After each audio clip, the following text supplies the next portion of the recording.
Hey everybody, it's your Sam again, and I'm here with another video.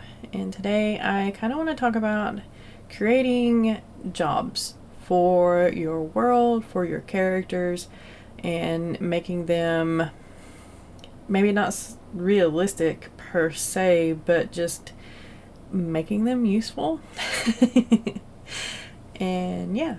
I post up videos every Thursday and Sunday, and if you want to see more videos like this or about anxiety and depression or about writing in general or my writing process, then make sure to subscribe to my channel. And if you like videos like this, then make sure to hit that like button. I really appreciate it. Without further ado, I'm going to give you a few overall tips that I use when thinking about what kind of jobs or tasks my characters do in my fantasy worlds or my supernatural world. As you know, there are a lot of jobs. There's a lot of hobbies. There's a lot of things for people to do. So how do you narrow it down? How do you know what's going to work for your world? How do you know what's going to work for your characters? How do you know it's going to be interesting enough for readers to actually care? That's where your imagination, your creativity, and how you spin things come into play. Whenever I'm world building, that's kind of where I start thinking about these jobs and tasks and things that people need to do in my world, you know, the NPCs or the actual characters that I write, and I go from there. Take for instance the world of I'm No Hero. It is a fantasy world. It is something that I have completely made up.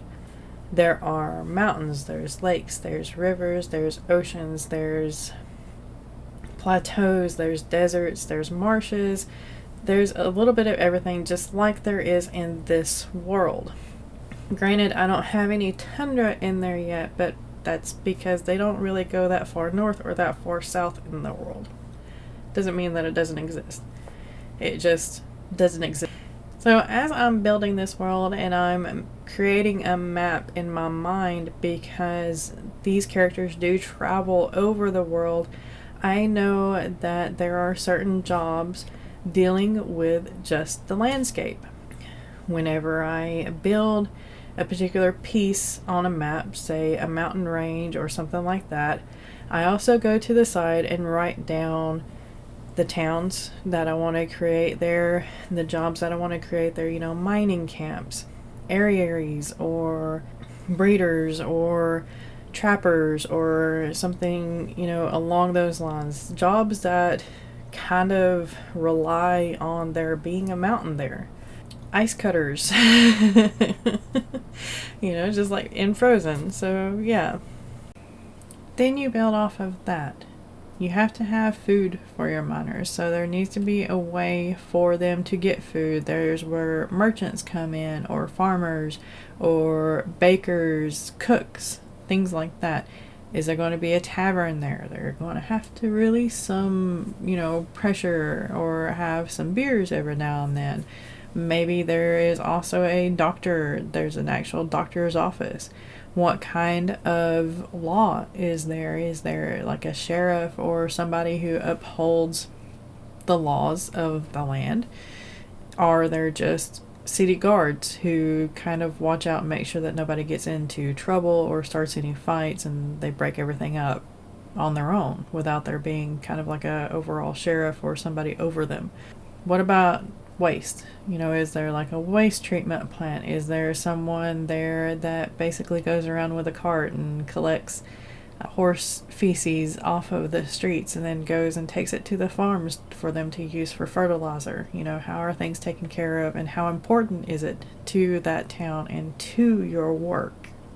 And then I do the same thing with a river. If a river is wide enough for it to be traveled with boats, then you know that there may be traders going along that river, using the river for trade instead of using roads. There's fishermen, there's people that live off of a river, there's people maybe growing rice with rice paddies because they have made irrigation systems that are needed for rice paddies if there's rice in your world. things like that. So while I'm creating this list, I'm not really researching all that well because I don't know what's going to be the most important, the most prominent. After you do your world building, then decide what's going to be most prominent. So that's kind of step number 2. For I'm No Hero, the jobs aren't that prominent in those books. There's a lot of trade going on. There's a lot of merchants.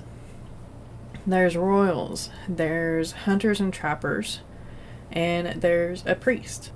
The other jobs don't really matter until they meet with NPCs, they go to a tavern to eat or something like that.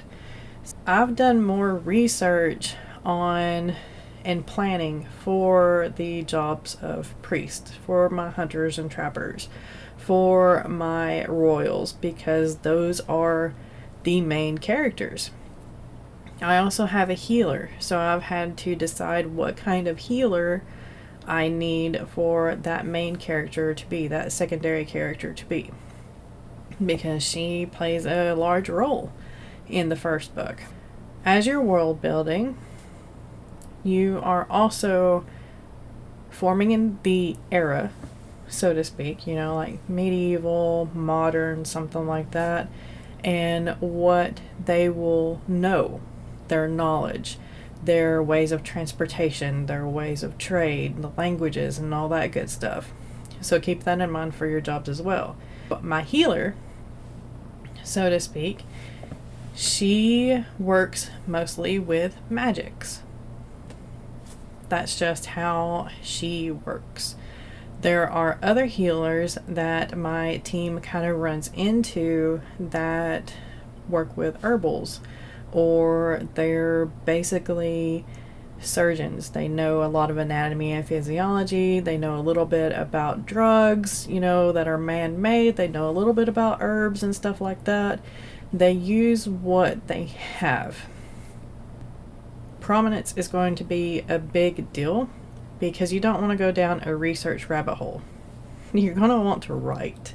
Keep that in mind. Keep yourself fenced in a little bit. You don't want to go down the rabbit hole of researching blacksmiths when that NPC is only going to be there for maybe 3 paragraphs. You don't want to spend 3 days researching a job that's only going to show up for 3 paragraphs, if it shows up at all after you edit it out, or edit it back in, or expound upon it, or something like that. With that comes research. There's a lot of information out there, even just on YouTube solely.